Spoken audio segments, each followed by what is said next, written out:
Seja bem-vindo a mais esse vídeo, em que nós vamos conversar um pouquinho sobre máquina de Turing, ou o termo em inglês Turing Machine. Eu sou o professor Edson Pedro Ferlin e vamos juntos, nesse vídeo, entender um pouquinho mais esse conceito, que é um conceito fundamental na área de computação.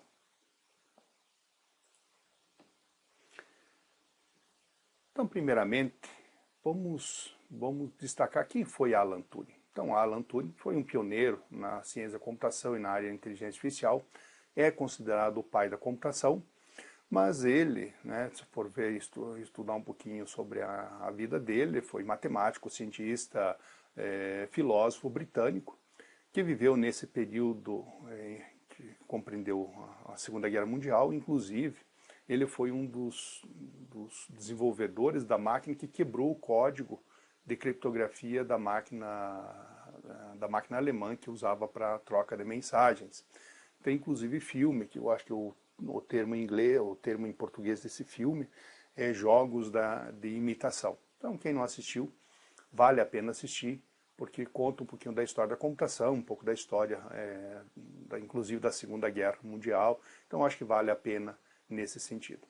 Então ele realmente foi um pioneiro nessa área de ciência da computação e sem sombra de dúvida, marcou todo um novo pensamento nessa área.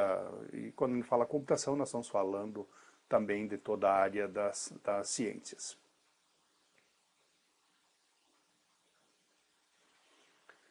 Então a máquina de Turing, ou Turing Machine, é um dispositivo teórico e também conhecido como máquina universal. Por quê? Porque é uma máquina, como é teórica, você pode executar qualquer tipo de programa, qualquer tipo de algoritmo sobre ela, e ela vai funcionar. A máquina de Turing, ela sai de alguns pressupostos. O primeiro pressuposto é que toda máquina de Turing, nós temos uma fita, onde essa fita possui em cada posição valores zeros ou 1, onde essa fita é como se fosse a memória do meu sistema. Junto com nesse sistema tem uma cabeça de leitura e gravação que lê cada posição e grava cada posição dessa fita. Lembrando que essa fita aqui teoricamente é infinita, então eu poderia colocar qualquer número aqui, ela não teria limite, já que é teórica, né? Atrelado a isso, eu sempre vou ter um estado que indica o que está ocorrendo naquele momento no meu sistema, e essa cabeça vai deslocando, ou a fita vai se deslocando, conforme você queira entender, aonde eu vou executando essa minha máquina de estados que representa uma execução.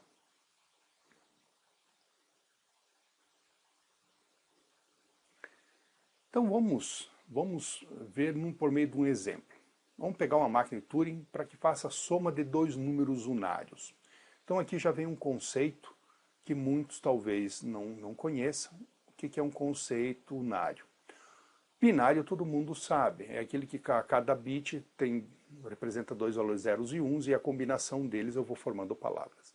Os números unários, eles são números expressos pela quantidade de dígitos. Por exemplo, se eu quero representar o número unário, por exemplo, 2, eu tenho 2, coloco 2 zeros. O número unário 3, eu coloco 3 zeros. O número unário 4, eu coloco 4 zeros. E assim sucessivamente. Então, são números nesse contexto. Lembre que antes do advento propriamente da ideia do uso do binário na computação, se utilizava aí essa ideia dos números unários. Então essa máquina de Turing, ela sai do seguinte pressuposto. Eu vou ter uma fita, essa fita ela começa em algum momento com o valor 1, que vai delimitar o primeiro número unário. Então aqui eu tenho a primeira sequência unária, que indica, como eu tenho 3 zeros, indica o número 3. Aí vem um outro 1 para se fazer a separação, mais uma palavra unária, no caso aqui tem o 4 zeros, indica o número 4, e por final um outro 1. Então veja que essa máquina exige essa sequência aqui. O 1, a quantidade unária que eu quero representar, no caso aqui é 3, um outro 1, uma outra palavra unária, que no caso aqui é 4, e um outro 1. Sempre essa máquina vai funcionar com esse padrão aí. Bom, e como é que vai funcionar para eu executar? Para isso nós temos aqui essa tabela de estados.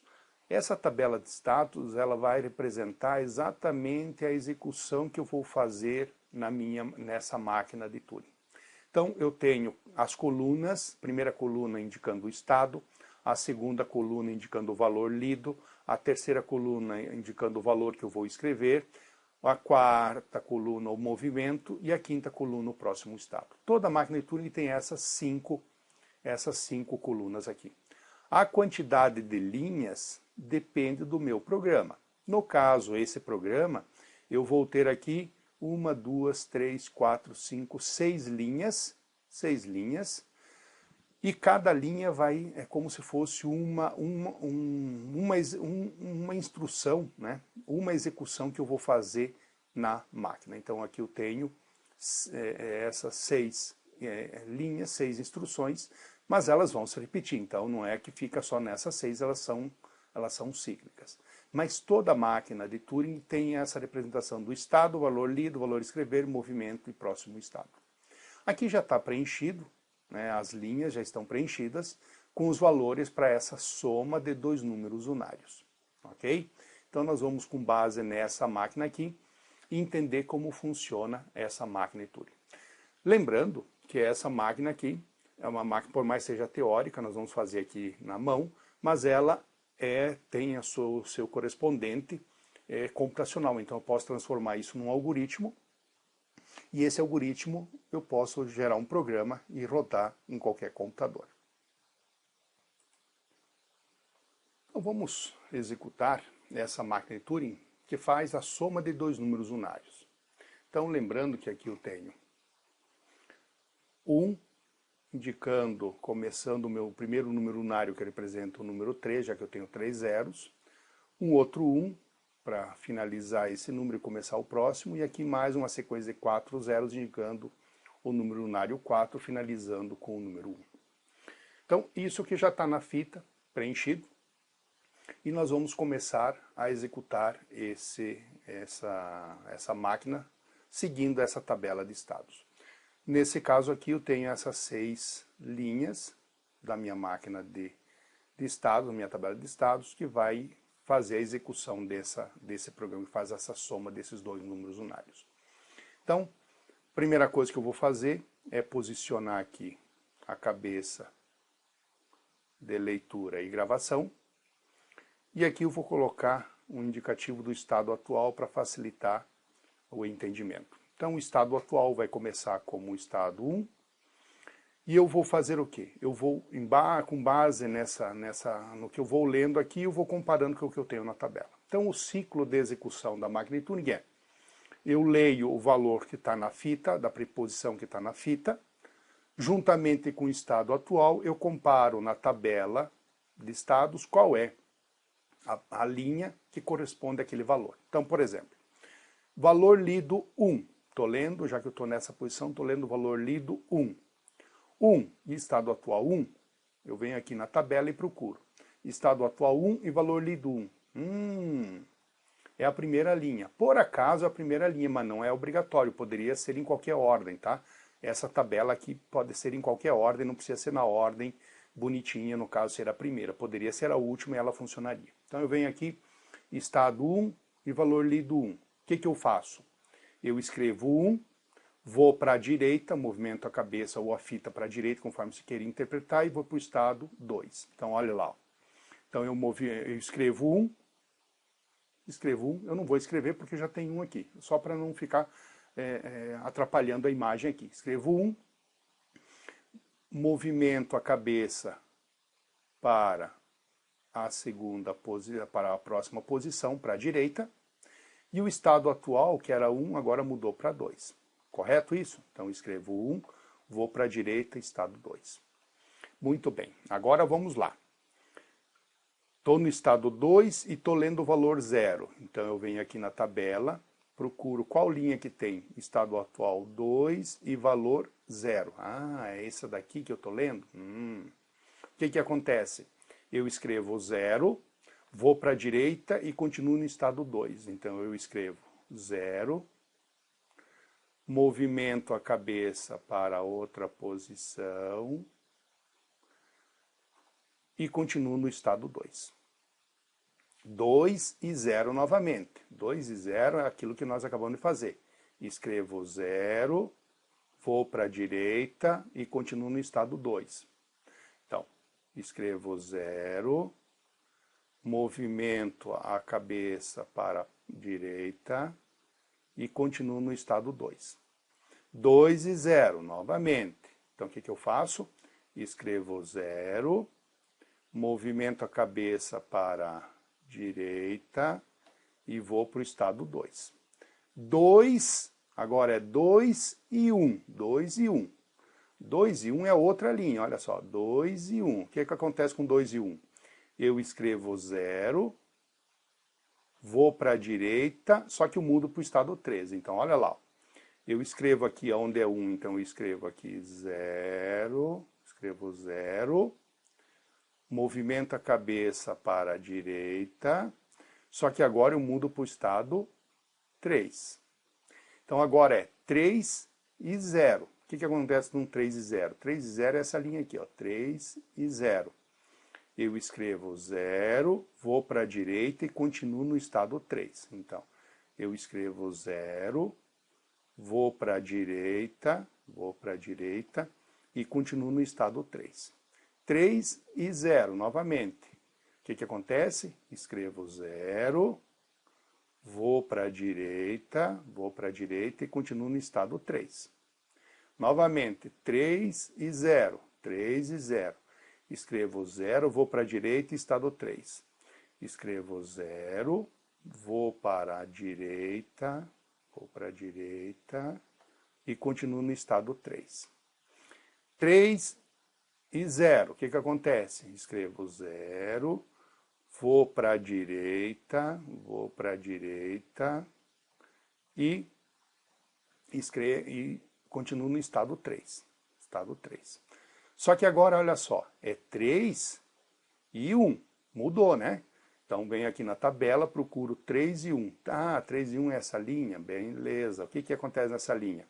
Eu escrevo 1, vou para a esquerda e mudo para o estado 4. Então, eu escrevo 1, movimento a cabeça agora novamente de volta para a posição da esquerda, que é essa daqui, e vou para o estado 4. Estado 4 e 0. O que acontece com 4 e 0? 4 e 0, que é essa última linha, por acaso é a última linha, eu escrevo 1, então aqui onde é 0 eu vou escrever agora aqui 1, fazer grandão aqui 1, movimento para a direita, novamente a cabeça de leitura e gravação para a direita, e halt. Halt é o comando para dizer parada. Então, paro a execução. Tudo bem? Olha só o que aconteceu. Vamos puxar os valores daqui aqui para baixo para facilitar a visualização. Então, olha só. 1, 2, 3, 4, 5, 6, 7 zeros. 1, 2, 3, 4, 5, 6, 7 zeros. E 2 uns. E 2 uns. Então, nós sabemos que o número unário é um número compreendido entre 2 uns. Então, aqui eu tenho o primeiro 1 e aqui eu tenho o outro 1. O que eu tenho nesse intervalo aqui? Nesse intervalo eu tenho 7 zeros, correspondente ao número unário 7. Ou seja, essa máquina pegou o número unário 3 mais o número unário 4, o número unário 3 mais o número unário 4, e ao final, na fita, gerou o número unário 7. Ou seja, é uma máquina que soma dois números unários e produz como resultado a soma desses dois números. Aqui eu estou usando o número 3 e o número 4, mas poderia ser o número 3 milhões com o número 4 bilhões.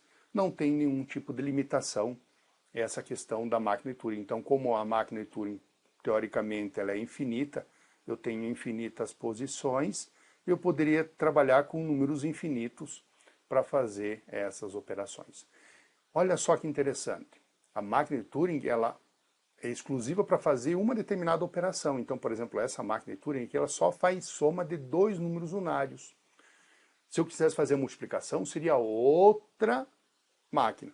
Se eu quisesse fazer uma subtração, seria outra máquina. Então, a máquina de Turing são máquinas simples, mas estão atreladas a todo esse conceito de memória, conceito de processamento, o conceito de instruções, lembrando que cada linha dessa tabela é uma instrução.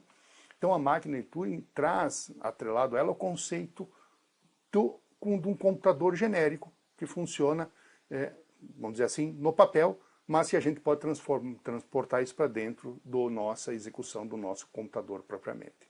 Eu gosto de dizer o seguinte, que a máquina de Turing é o conceito do software do nosso computador. E von Neumann, outro pesquisador, trouxe o conceito da parte física, do hardware. Então, Turing tem o conceito atrelado de programa, o conceito de software, e von Neumann tem o conceito do hardware. Então, juntando os dois, nós temos o conceito do computador com uma máquina física de execução, ao passo que a máquina de Turing é mais o conceito do software, o conceito da máquina lógica em termos de execução. Quando a gente fala então de máquina de Turing, então no caso essa máquina de Turing ela faz a soma então desses dois números unários, então no caso aqui o número 3 com o número 4 e produz como resultado o número 7. Né? Então essa máquina ela tem essa tabela de estados em termos da sua execução. E aí surge uma coisinha interessante. Essas máquinas elas podiam ser divulgadas por meio escrito. De que maneira? De que maneira que cada máquina de Turing tem um número atrelado a ela. Como é que faz esse número? Então olha aqui a tabelinha. Vou pegar aqui essa tabela dessa máquina aqui para a gente usar. Então aqui eu tenho 1, 1, 0. Eu vou atribuir o valor 0 como sendo a direita. Então eu vou substituir tudo que é direita por 0, tá? 0, 0, 0. E esquerdo eu vou substituir por 1 e direita novamente por 0. E vou substituir o halt pelo comando, pelo estado 0, que é o estado sem execução da máquina. Então, se nós pegarmos agora, linha após linha, essas 5 sequências de números, e agrupar elas, o que eu vou ter? Aqui eu vou ter, na primeira linha, 1, 1, 1, 0, 2. Na segunda linha, 2, 0, 0, 0, 2. Depois, 2, 1, 0, 0, 3, 3, 0, 0, 0, 3, 3, 1, 1, 1, 4 e 4, 0, 1, 0, 0. Tudo bem até aí? Agora vamos pegar e colocar esses números numa sequência. Por exemplo, vou colocar aqui T, indicando máquina de Turing, 1, 1, 1, 0, 2, primeira sequência aqui, 2, 0, 0, 0, 2, outra sequência, 2, 1, 0, 0, 3, outra sequência, e assim por diante. Ou seja, eu tenho com isso essa sequência aqui, que corresponde a esta máquina de Turing, que faz o que essa máquina de Turing? Essa máquina de Turing soma dois números unários, independente do tamanho dos números, e eu posso transformar isso num algoritmo e executar num computador qualquer. Então veja que a ideia da máquina de Turing é a ideia do software atrelado à execução de um programa, onde cada linha dessa minha tabela de estados corresponde como se fosse uma instrução do meu programa. Então no caso aqui eu tenho 6 instruções, nesse caso aqui, e eu posso somar qualquer número unário, melhor dizendo, qualquer 2 números unários, produzindo um outro número unário que é a soma desses dois. Então cada máquina de Turing tem um número, e esse número eu posso enviar para qualquer pessoa, e a pessoa vai pegar e transformar nessa sequência de 5 em 5 números, 5 em 5 números, onde esses 5 em 5 números correspondem a uma linha dessa minha tabela, dessa máquina de Turing aqui. Espero que tenham gostado. Vejam aí no canal, tem outras histórias, outros conceitos, outras informações, outras curiosidades. Não esqueça de dar o seu like no vídeo. E é claro, inscreva-se no nosso canal, ajude, colabore. Ah, importante, tem o blog também, que tem mais informação aí na forma textual sobre muitos desses conceitos que nós trabalhamos aqui nos vídeos.